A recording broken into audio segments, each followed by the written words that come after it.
first up, the place itself. The House of Mangal Das is a heritage hotel, but one that hasn't forgotten how to be a home.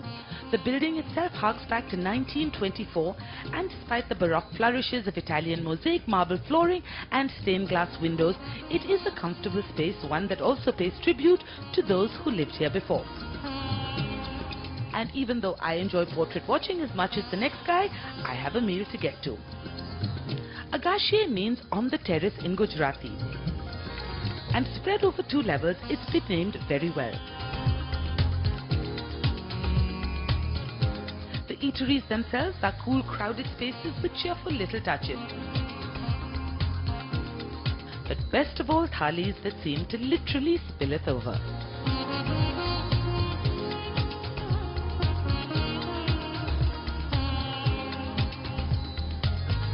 Now it's my turn, and as I take my seat, the first thing I realize is that what they offer here is real hands-on service. It looks like I've chosen very well. Thank you. So where do I start? Perhaps with an introduction from the man behind it, Abhay Mangal Das of the House of Mangal Das. The terrace is used for sleeping and to enjoy kite flying, and it's a large enough terrace to eat.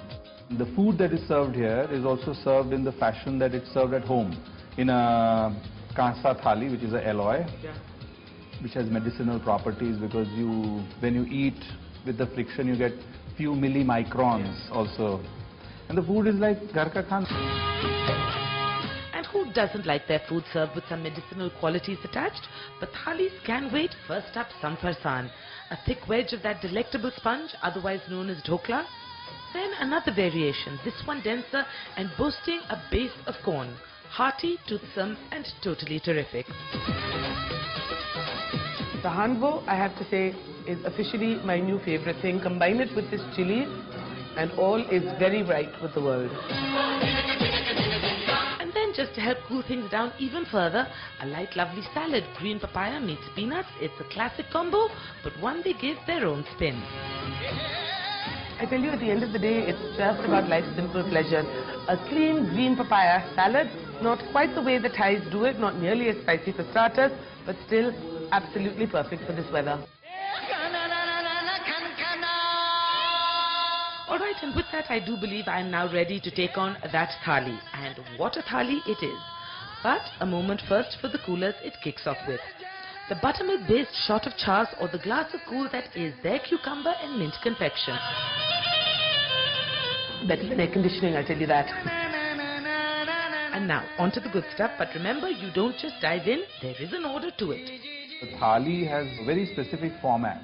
So within that format you can play around. So what you see is, if you have a bread, then you have few types of bread. Yeah. You have a green vegetable, rasawala vegetable, a potato vegetable is a must. Then you have the dal or the kadhi, which is a soup, and a sweet dish. In Gujarat you have the sweet with the food. And our food also tends to be a little on the sweet side because we put jaggery in the food. So all these are characteristics of Gujarati food, with all these pickles and other side condiments that you mix and match for the taste. So which side should I start with? There's the makai na kopra, corn in a lovely gravy, no doubt best mopped up with some of their fresh, fabulous theplas. Let me just say straight off the bat, best thepla ever. There's chili of all kinds, there's the paneer bhurji as promised, and their dal. Slightly sour and sort of like a sambar, only, dare I say it, even better. Wow, this is good dal. It's spicy, it's sour, flavored with imli, absolutely delicious.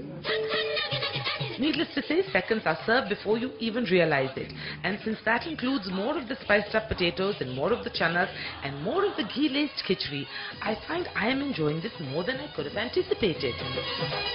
This is a measure of the food I'm going to get here. Even this committed carnivore might have to consider converting, only for a while though. Philosophy of food at House of MG is that you cook just to make it edible. Yeah. You don't overcook. We do spice. You can see every ingredient in every food. I will say that it's all light and ridiculously lovely, but honestly, how does anyone eat this much every day? It's a pretty good way to live. The condolences I was planning to offer out for a life without chicken, fish or meat are drying up in my throat as we speak. All right, so that was very good. A walk now would probably be best. All